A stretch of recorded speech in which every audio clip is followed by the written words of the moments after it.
ಮತ್ತೊಂದು ಕಡೆ ಜಾತಿ ಜನಗಣತಿ ವಿಚಾರಕ್ಕೆ ಸಂಬಂಧಪಟ್ಟಂತೆ ಹರಿಪ್ರಸಾದ್ ಆಕ್ರೋಶವನ್ನ ಕೂಡ ವ್ಯಕ್ತಪಡಿಸ್ತಾ ಇದ್ದಾರೆ. ಜಾತಿ ಜನಗಣತಿ ವಿಚಾರಕ್ಕೆ ಸಂಬಂಧಪಟ್ಟಂತೆ ಸಹಿಯನ್ನ ಒಂದ್ ಕಡೆ ಹಾಕಿಸಲಾಗಿದೆ, ಕೆಲವರು ಸಹಿಯನ್ನ ಹಾಕಿಲ್ಲ.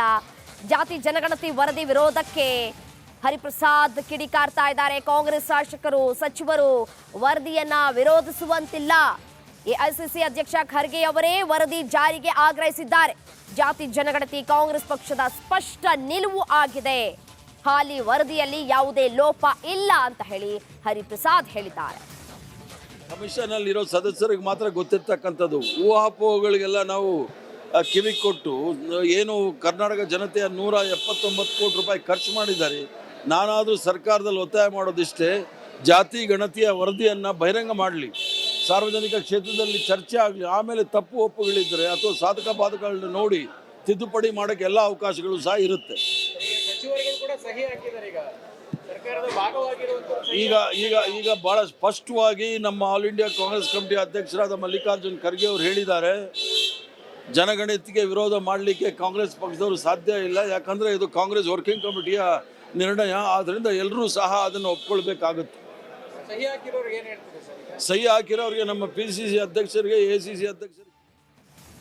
ಎಸ್, ಈ ಕುರಿತು ಮತ್ತಷ್ಟು ಡೀಟೇಲ್ಸ್ ಕೊಡ್ತಾರೆ ನಮ್ಮ ಪ್ರತಿನಿಧಿ ಬಸವರಾಜ್. ನೇರ ಸಂಪರ್ಕದಲ್ಲಿ ಜಾಯಿನ್ ಆಗ್ತಾ ಇದ್ದಾರೆ. ಎಸ್ ಬಸವರಾಜ್, ಒಂದ್ ಕಡೆ ವೈಜ್ಞಾನಿಕವಾಗಿ ವಾಸ್ತವಾಂಶವಾಗಿ ಜಾತಿ ಗಣತಿ ಮಾಡಿ ಅಂತ ಹೇಳಿ ಸಿಎಂ ಸಿದ್ದರಾಮಯ್ಯನವರಿಗೆ ಮನವಿ ಕೂಡ ಮಾಡಿಕೊಳ್ಳಲಾಗಿದೆ. ಮತ್ತೊಂದು ಕಡೆ ಸಚಿವರ ಸಹಿ ಇಲ್ಲದೆ ಇರೋದು ಸಾಕಷ್ಟು ಪ್ರಶ್ನೆಯನ್ನ ಕೂಡ ಹುಟ್ಟು ಹಾಕ್ತಾ ಇರುವಂತದ್ದು. ಅದೇ ರೀತಿಯಾಗಿ ಮತ್ತೊಂದು ಕಡೆ ಹರಿಪ್ರಸಾದ್ ರವರು ಕೂಡ ಈ ಜಾತಿ ಜನಗಣತಿ ವಿಚಾರಕ್ಕೆ ಸಂಬಂಧಪಟ್ಟಂತೆ ಯಾರು ಕೂಡ ವಿರೋಧವನ್ನ ಮಾಡುವಂತಿಲ್ಲ ಅಂತ ಕೂಡ ಹೇಳಿರುವಂತದ್ದು. ಹೆಚ್ಚಿನ ಡೀಟೇಲ್ಸ್ ಏನ್ ಕೊಡ್ತೀರಿ ಇದ್ರ ಬಗ್ಗೆ?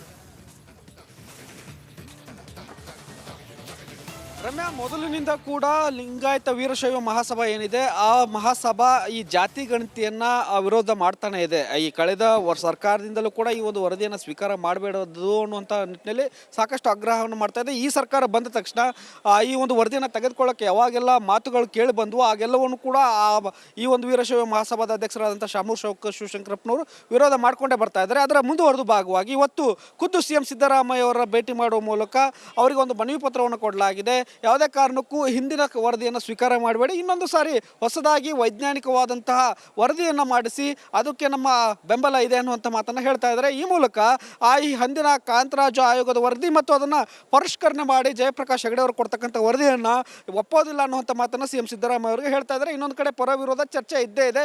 ಇನ್ನೊಂದು ನೀವು ಪ್ರಮುಖವಾಗಿ ಕೇಳಿದರೆ ಸಚಿವರು ಇದಕ್ಕೆ ಸಹಿಯನ್ನು ಯಾಕೆ ಹಾಕಲಿಲ್ಲ ಅನ್ನುವಂಥದ್ದು ನೀವು ಅಲ್ಲಿ ಗಮನಿಸಬೇಕಾಗಿದ್ದಂಥದ್ದು. ಹಿಂದೆ ಒಕ್ಕಲಿಗ ಮಹಾಸಭಾದಿಂದ ಏನು ಕೊಡಲಾದಂಥ ಮನವಿಗೆ DCM DK ಶಿವಕುಮಾರ್ ಅವರು ಸಹಿ ಹಾಕಿದ್ರು. ಆಗ ಸಾಕಷ್ಟು ಪರ ವಿರೋಧದ ಚರ್ಚೆ ಆಗಿತ್ತು.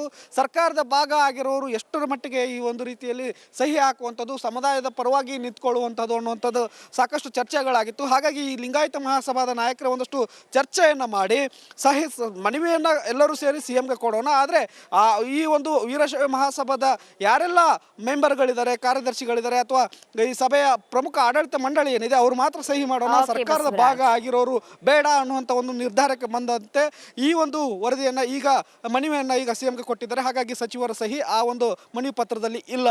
ರಮ್ಯಾ, ರೈಟ್.